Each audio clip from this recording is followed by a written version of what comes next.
Chers amis, bonjour. Je vous présente aujourd'hui notre 270e journal de bord. Jean-Marie Le Pen, bonjour. Bonjour. Alors, Marine Le Pen a enfin pu réunir les 500 parrainages et les présenter 2 jours avant la date fatidique imposée par le Conseil constitutionnel. Vous êtes soulagé? Oui, tout de même, mais ça a été difficile, il faut le dire. Il a fallu mobiliser l'ensemble du mouvement et dépenser beaucoup d'argent, beaucoup d'énergie, au détriment, il faut le dire, un petit peu de notre campagne de terrain, à proprement parler, c'est-à-dire vis-à-vis des électeurs. La distribution des tracts, collage d'affiches, etc., tout ça a été un petit peu, non pas négligé, mais soumis à la nécessité de devoir avant tout avoir les signatures. Ce mécanisme qui est fait, évidemment, pour nous gêner, a failli réussir, et il a réussi pour, par exemple, dit-on, pour M. Villepin. Je trouve assez choquant, moi, personnellement, qu'un ancien Premier ministre ne puisse pas se présenter à l'élection présidentielle, alors qu'il y a des zigotos qui vont s'y présenter, qui n'ont pas donc été barrés par cette mesure éliminatoire qui n'élimine pas les farfelus, mais qui élimine des personnalités de valeur. Mais enfin, on peut dire que désormais, nous rentrons en campagne. Oui, nous sommes déjà entrés en campagne depuis longtemps. Et Marine Le Pen fait des meetings pratiquement plusieurs par semaine. Moi-même, j'en fais un certain nombre. Beaucoup d'autres camarades en font aussi. Non, la campagne est engagée, mais elle va s'accélérer maintenant, bien sûr. D'autant que nous allons avoir à diffuser 6 millions de documents très bien faits. D'ailleurs, je dois dire que c'est sur le programme, qui est le programme de Marine Le Pen. Et ça, il faut que tous les militants, tous les sympathisants, tout le monde s'y mette pour assurer la distribution maximale de 6 millions de documents en 3 semaines. Oui. Alors, Pierre Schendorfer, un ancien d'Indochine, reporter, photographe de guerre, cinéaste, nous a quittés. Un mot à ce sujet? Oui, Pierre, c'est peut-être une figure emblématique, en quelque sorte, à la fois du parachutisme et du journalisme d'actualité militaire. Et il a été aussi un cinéaste, on sait qu'il a fait plusieurs grands films, dont la célèbre 317e section, et puis aussi de Trappe-Tambour, dont on oublie souvent quelle est l'histoire de la vie du lieutenant Guillaume, le lieutenant de vaisseau Guillaume, qui est aussi un personnage emblématique du patriotisme français, hélas aujourd'hui disparu, mais ils disparaissent les uns après les autres, malheureusement. Et Pierre Schendorfer était de ma classe, c'est le cas de le dire, puisque il était de 1928, comme moi. Eh bien, j'essaierai d'assister, évidemment, à ces obsèques qui sont, je crois, faites, je pense qu'on y verra le président de la République, puisque dans toute occasion, le président de la République est là, même quand c'est des petits garçons belges qui sont tués en Suisse, mais ça fait rien, toutes les occasions sont bonnes pour lui. Nous avons appris hier que Jean-Pierre Chevènement se ralliait au Parti socialiste dans cette campagne, bouleversant ainsi l'accord initial PS-Vert. La gauche n'a pas l'air adepte de la fidélité à la parole donnée, qu'en dites-vous? Oui, écoutez ça.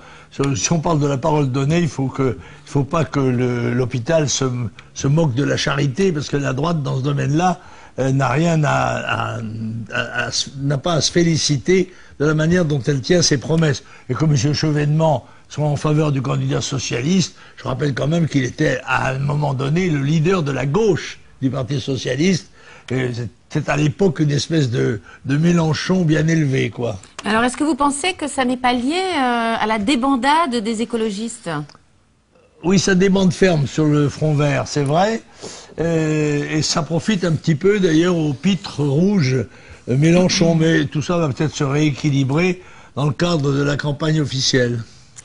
Alors, concernant Nicolas Sarkozy, pensez-vous qu'il cherche à récupérer les voix du Front National à travers son brusque revirement quant au contrôle frontalier de l'espace Schengen? Ah oui, c'est tellement cynique que ça crève les yeux. C'est énorme.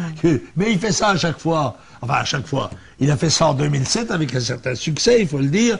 Je doute cette fois-ci qu'il ait le même succès, quoique le puits de la connerie humaine étant insondable, il va certainement réussir à convaincre un certain nombre de gogos, mais je pense en petite quantité. En tous les cas, ça n'est pas chez nous qu'il les prendra, c'est plutôt l'inverse qui est en train de se produire. Nous sommes en train de prendre des voix plutôt dans ce qui était la clientèle de M. Sarkozy, qui a de justes raisons d'être furieuse de la manière dont elle a été trompée.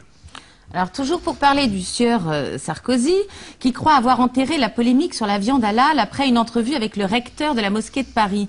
Est-ce une stratégie de campagne? Mais il n'est pas plus gentil comme ça. On soulève un problème, Marine Le Pen soulève un problème qui gêne évidemment le gouvernement et un certain nombre d'autres gens.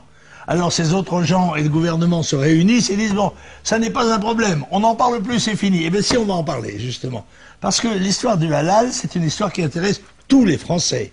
Parce que il s'agit de viande qui est tuée selon des formules rituelles qui sont contraires à la loi française. La loi française pose en principe que les animaux doivent être étourdis, c'est-à-dire assommés en quelque sorte, avant d'être égorgés et d'agoniser pendant des minutes, quelquefois plus d'un quart d'heure, pendus par les pieds. Bon, je signale au passage que c'est 5 200 000 bovins.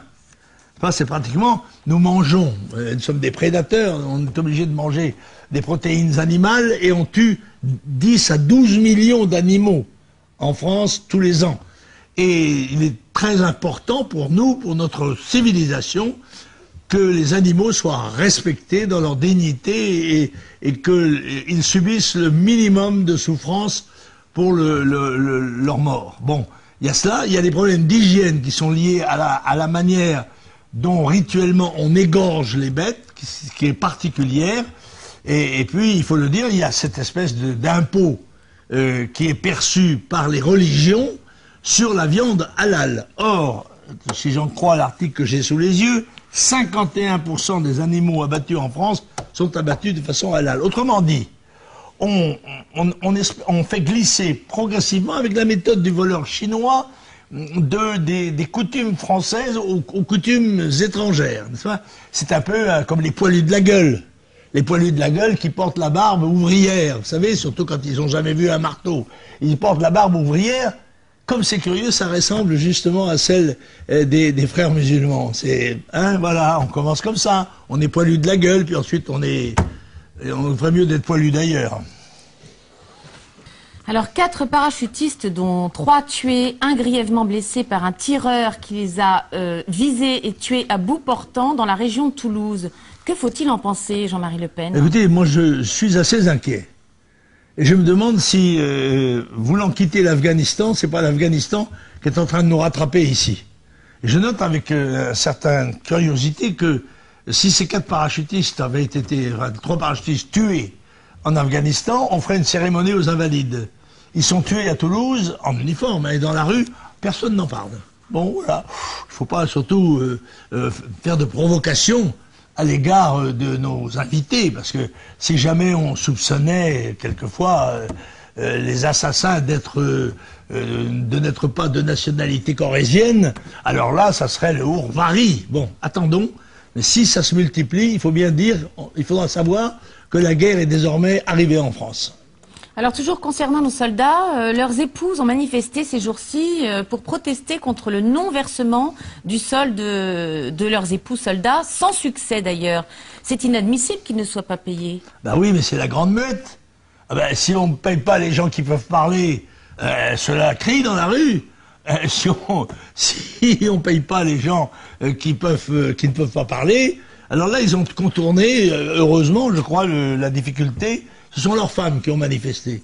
Il est évidemment scandaleux que les premiers serviteurs de la nation, ceux qui risquent leur vie quand ils sont en opération, ceux-là ne reçoivent pas leur traitement. Cela disqualifie l'État qu'ils servent. Alors un sondage aberrant est paru hier matin, un sondage TNS Sofres qui replace Hollande en tête pour la présidentielle avec 30% des voix, suivi de Sarkozy 26% et Marine Le Pen seulement 16%. Vous fiez-vous à tous ces sondages? Mais pourquoi il est aberrant? Je sais pas, les sondages il y a une dizaine d'organismes de sondage dont au moins les 3/4 sont stipendiés par les gens qui les payent. Bon, c'est bien normal, on veut faire plaisir à la personne qui fait le chèque. Bon, moi ça m'inquiète pas beaucoup, je pense que le courant qui est en faveur de Marine est très profond, il est vrai, il n'apparaît pas toujours en surface et il va réserver quelques surprises. Alors il est essentiel justement maintenant que l'ensemble des amis des adhérents, des sympathisants, des électeurs de Marine Le Pen se mobilisent dans sa campagne pour diffuser au maximum les documents de sa campagne présidentielle, de façon à ce qu'elle obtienne le résultat que j'espère, moi, être d'extrême qualité. Eh bien, écoutez, merci beaucoup Jean-Marie Le Pen pour ce 270e journal de bord.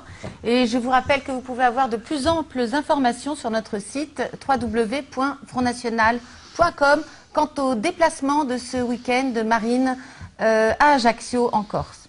Merci. Merci, au revoir.